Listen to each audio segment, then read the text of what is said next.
Good morning, brethren. I want to thank God for the privilege to have to gather once again this morning. I bless God for His provisions, having taken care of us in the previous weeks, months, and bringing us again this morning is a privilege. Indeed, it is. Many people do not have this privilege. I expect you to be happy that you are in the presence of God today. I want to thank the church once again for their continued assistance in supporting me coming to this place every Sunday. I say I'm very grateful and I pray the Lord to bless you. This morning we took the Bible reading from the book of Acts, chapter 9 from verse 1 to verse 6. I will quickly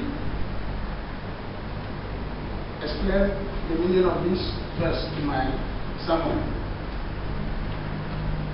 Every this morning I'm speaking on the title, Trusting in Your Strength. And the verse is a very familiar verse to every Christian. Every Christian, especially in the Church of Christ, must know Saul before he became Paul. Saul was a persecutor of the people of God. He never wanted to hear that Christians are gathering anywhere. And Christians was afraid of Saul. And Saul, on his own volition, will decide and go to the chief priest to give him permission to persecute Christians. And anywhere Christians are gathering, Saul will eventually come to attack them, arrest them, and put them in prison. Even when the chief priest is not aware, if the information comes to Saul that Christians are gathering here, he will quickly run to the chief priest, get a letter, and then with his men, they will run after the Christians, get them arrested. Saul had so much confidence in his strength. And then he believed what he was doing is right. He trusted so much on his strength and what he can get. But when he met Jesus, his strength disappeared. On his way to Damascus, he fell on the way. And one interesting thing is that when Jesus called him, Saul, Saul, why thou persecutest me? He said, Lord. That was the language he used. If you read the scripture, he called Jesus Lord. Look at that. Which invariably means that Jesus is greater than him.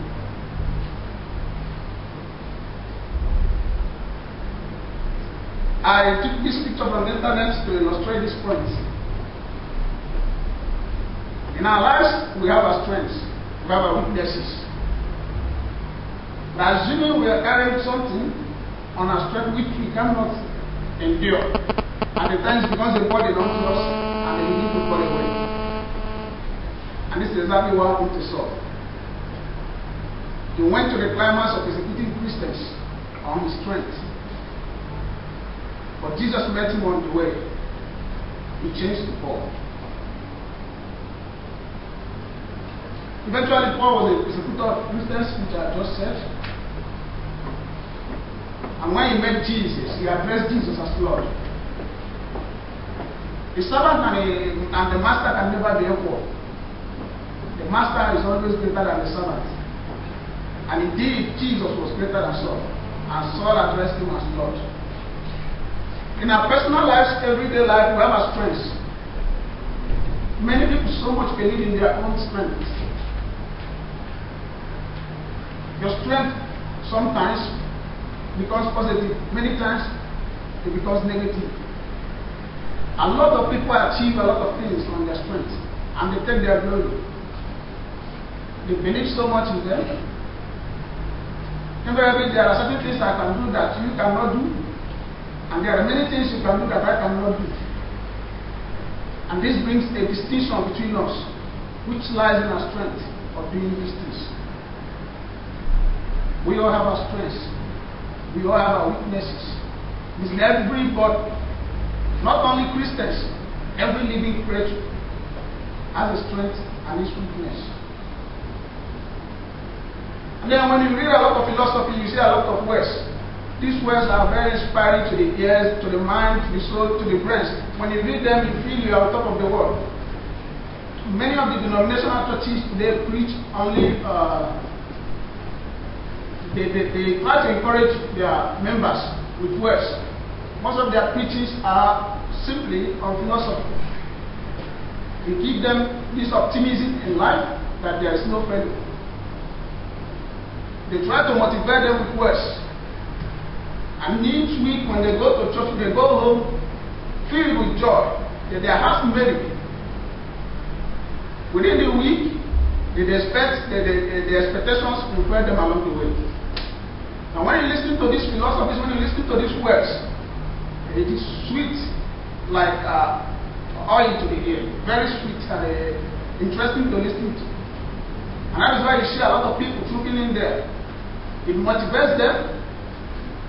And when they go back home, within the week, what they had did not turn into a reality because of disappointment to them. And then it lies us in our strength. Our strength makes us successful in life. Our strength also praise us in life, depending on where the strength lies. For those of them who have their strength in the Lord, they will continue to rise. And those whose strength depends on their own, their strength may fail or disappoint them on the way. Actually, people will always want to know, especially when you are successful, or probably you have done things that many other people could not do.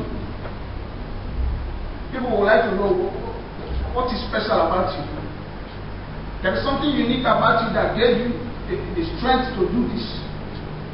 I have seen a lot of people who did many things that others could not do. And invariably also there are a set of people who will always be ahead of others. If something is scheduled to be done tomorrow, today they have already finished it. You are always ahead of other people. And there are different categories of people. And some people are always late. They will never be there early, and they will never come to time, they will never meet even if it's the assignment, your homework. And they will do it at the 10th hour, 11th hour, when the people are about to submit. Probably they begin to copy.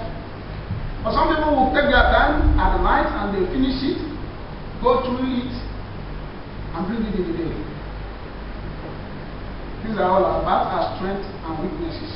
But people always like to know. They are not interested in a failure. If you are the one that always comes to copy, at the 11th hour you bring your book and you begin to copy, people are not interested in you. They are not interested in your strength.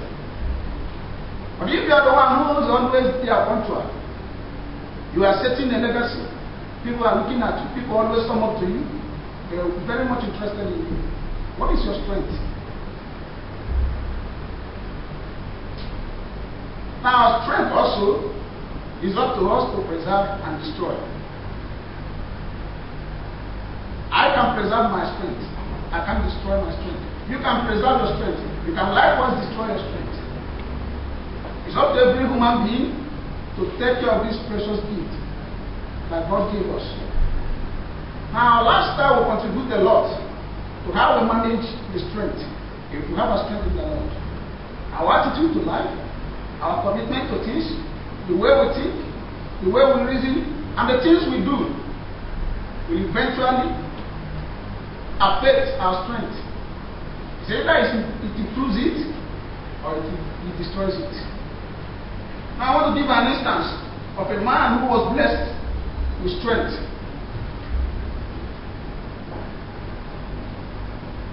In the book of Judges, chapter 16, verse 5 and 17. It's a very familiar story among the Christianhood. Samson and Delilah. Samson was a Nazarite, born from his mother's womb. And God blessed him with a very mighty strength. A strength that no man can challenge. He conquered many nations. And the enemies of his country, when they hear that Samson is coming, everybody is in fear. Everybody is afraid of Samson. But how did Samson manage this precious strength? In the book of Judges chapter 16 verse 1, if you read verse 1, and the Bible said that Samson went to Gaza. And when he went to Gaza, in Philistine, he went in with an harlot. Now Samson started to defile his strength. Now, keep in your mind that our bodies are the temple of God. Samson defied his strength continually. And then he fell in love with the Philistine also. In verse 16, verse 4, it said, the Philistines have been seeking for a way to kill Samson. They don't like him, but they are very scared of his strength. Nobody can come close to him because he's a very strong man. But invariably, they use a very important tool. The woman he fell in love with. And it's a very big lesson. A very big lesson to every man. Even research studies have shown that more than 80% of men are susceptible to women's emotion. And the Philistines have nothing. They had no other way to get to Samson but through Delilah. And they came to Delilah in verse 1, and the Lord of the Philistines came up to her and said unto her, entice him and see wherein his strength lieth, and by what means we may prevail against him. And we will give thee, every one of us, 1,100 pieces of silver. Delilah was the only tool. It was the only way the Philistines could come to Samson. And having promised her these abundant gifts, she started her work. Tell me where your strength lieth, Samson. You said you love me. How come you said you love me and then your heart speak otherwise? When you love me, you should love me with all your heart. Where is your strength? And I can imagine what will interest a woman who loves a man. The only thing that interests her is to know the secret of his strength. And as Samson said, go and get a fresh rope, tie me less than hand. But if you tie me less than hand, I will be strengthless and I will be like any other man. And then she tied him, and then shouted on him, Samson, the Philistines are here. And Samson broke away the ropes. And she said, oh, you lied to me again. The Philistines keep pressurizing her. They keep pushing her. Get us Samson. And then she kept pressurizing Samson. Where is your strength? Tell me your strength. And then finally, the Bible said, Samson told her his strength. When she had made this, she must have called him different names, petted him so much, then he felt weak. And he said in verse 17, that he told her his heart and said unto her, there hath not come a razor upon my head. I was born in Nazareth to my God from my mother's womb. And if you shave my hair, believe me, I shall become weak just like every other man. And if you read the scripture downwards there, you will see where the Bible said, Delilah put Samson to sleep on her knee. And then she shaved Samson of his hair. And suddenly called him, Samson, the Philistines are here. He rose up very weakly, and the Philistines took him. Now this is a man who was blessed with strength, who could not preserve that strength. He has conquered many people, but there was one thing that conquered him. His emotion conquered him. And that boils down to what exactly I'm saying, that our attitude and our lifestyle will preserve our strength. It can in like manner destroy our strength if we have our strength in the Lord.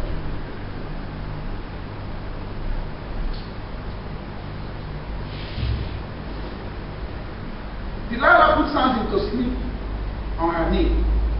This one gift women have is an age above the men. Many intelligent outfits use women in their investigations, especially when it involves men. You know, they have the words, they have the strength, and when they attach emotion on it, it's only few men that could stand them. And invariably, Samson could not stand Delilah. She put him to sleep on her knee, and Samson told her his strength.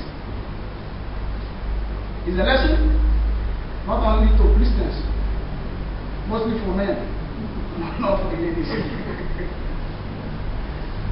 It's a lesson for us all, especially the young people. The young people, like me. It's a very big lesson to us.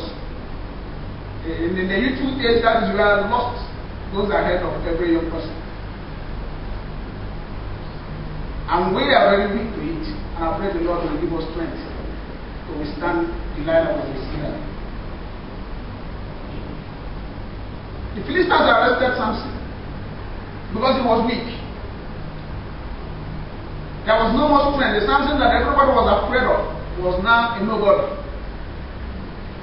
They mocked him. They laughed at him. Where is your strength? His head had been shaved. This is a gift God gave to him. Put no razor on his head. As long as there's no razor on that head, he will ever be straight. But then he gave away that strength. They took him and they put him in prison. They made mockery of him and they even removed his 2 eyes. The great Samson, who was a victor, has fallen from a hero to a villain. There was no more strength. And blind, not being blind. When you see blind people, you can as well see their eyes, but they are not seeing. But in Samson's case, the Bible said his 2 eyes was removed to mock him. There was no more eyes on that head. I wonder what it looked like.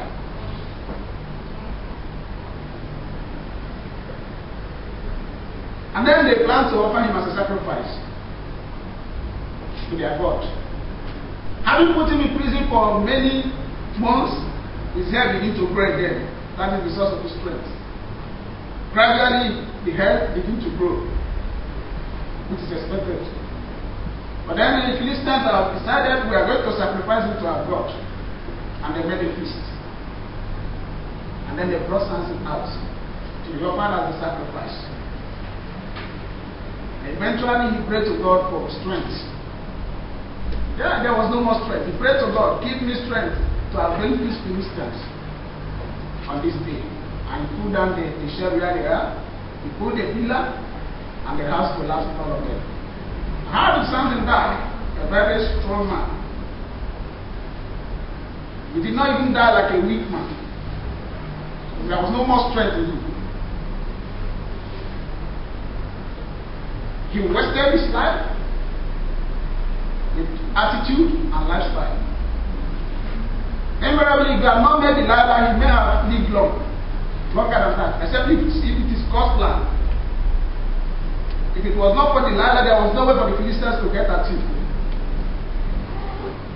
And the Bible did not say Samson married Delilah, he said he fell in love. It's a very big lesson for our strength. For what we live for that which God has given unto us, and the way you manage it, it is very important in our life. Again, I want to share another story of Esther.